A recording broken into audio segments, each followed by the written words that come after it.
والدین جہاں پر ان کی یہ ذمہ داری ہے کہ اپنے بچوں کی بہتر طریقے سے جسمانی تربیت کرے، بہتر طریقے سے اخلاقی تربیت کرے، بہتر طریقے سے ان کو عبادات کی طرف راغب کرے۔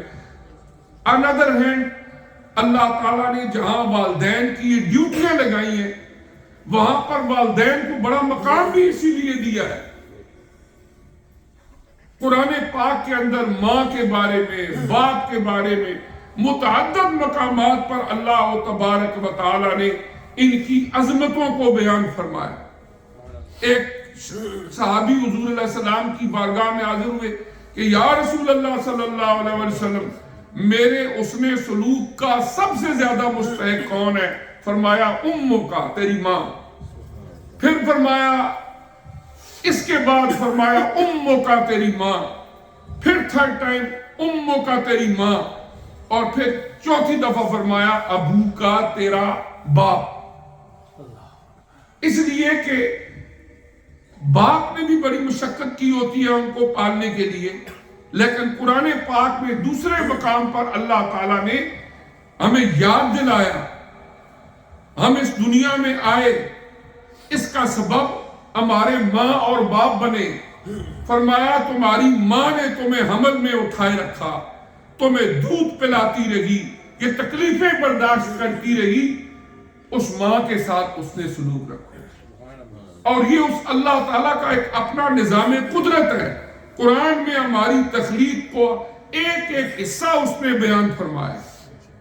دیکھو نا، ہو سکتا ہے کوئی بندہ ان سارے آسمانوں کو دیکھے اس کو خدا سمجھ نہ آئے، ہو سکتا ہے اس زمین کے اندر درخت دیکھے، دریا دیکھے، اس کو خدا سمجھ نہ آئے کہ یہ خدا کے پیدا کر دیں، لیکن ذرا وہ اپنی اوپر تو غور کرے کہ میں کون ہوں، تو انشاءاللہ اسے خدا سمجھ آ جائے گا۔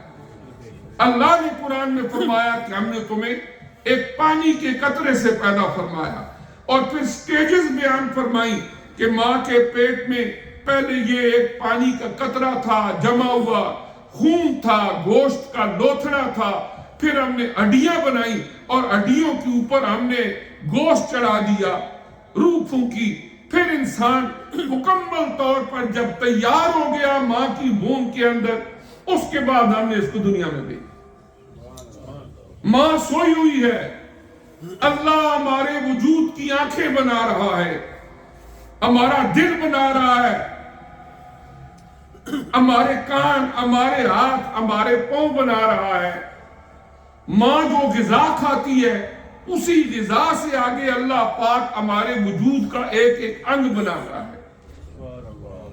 یہ اس اللہ کی قدرت کاملہ ہے۔ ماں کوئی بھی فوڈ کھا رہی ہے، وہ کھائے، اللہ پاک اسی سے آگے ہماری زبان بنا رہا ہے، ہماری ناک بنا رہا ہے، ہمارے ہاتھ بنا رہا ہے، پھر ان میں چلنے کی سکت پیدا کر رہا ہے۔ یہ وہ اللہ ہے۔ اس اللہ تعالیٰ نے ہمیں دنیا کے اندر بھی ایک طرف اگر بحیثیت والدین کچھ ڈیوٹیز دی ہیں تو پھر فرائض ہماری اوپر عائد کیے ہیں، اور تربیت اولاد کے حوالے سے تو پھر والدین کو بڑا مقام بھی دیا ہے۔ اللہ تبارک و تعالیٰ نے فرمایا وَقَضَىٰ رَبُّكَ أَلَّا تَعْبُدُوا إِلَّا إِيَّاهُ وَبِالْوَالِدَيْنِ إِحْسَانًا۔ اللہ تمہیں حکم دے رہا ہے اللہ کے سوا کسی کی عبادت نہیں کرے، وَبِالْوَالِدَيْنِ إِحْسَانًا، اور اپنے والدین کے ساتھ تم نے ضرور اس نے سلوک کرنا ہے۔ إِمَّا يَبْلُغَنَّ عِنْدَكَ الْكِبَرَ أَحَدُهُمَا أَوْ كِلَاهُمَا فَلَا تَقُلْ لَهُمَا أُفٍّ وَلَا تَنْهَرْهُمَا وَقُلْ لَهُمَا قَوْلًا كَرِيمًا وَاخْفِضْ لَهُمَا جَنَاحَ الذُّلِّ مِنَ الرَّحْمَةِ۔ اللہ پاک کیا فرماتے ہیں؟ وَقُلْ رَبِّ ارْحَمْهُمَا كَمَا رَبَّيَانِي صَغِيرًا،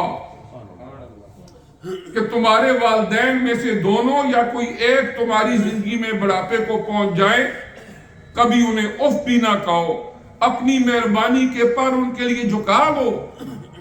اور پھر فرمایا اللہ کی بارگاہ میں دعا کرو، اے اللہ رب ارحمہما کما ربیانی صغیرا، تو ان کے حال پہ ایسے رحم کر جیسے ہم چھوٹے تھے تو انہوں نے ہماری اوپر مہربانیاں کی۔ اس طرح اللہ کریم نے قرآن عزیز میں ایک طرف بحیثیت اولاد، ڈیوٹیز اینڈ رائٹس، ان دونوں کا بیان کیا، تو دوسری طرف بحیثیت والدین، جو ہماری ڈیوٹیز اور جو ہمارے رائٹس ہیں ان کو بیان کیا، تاکہ ایک بہترین خوشگوار معاشرہ تشکیل پا سکے۔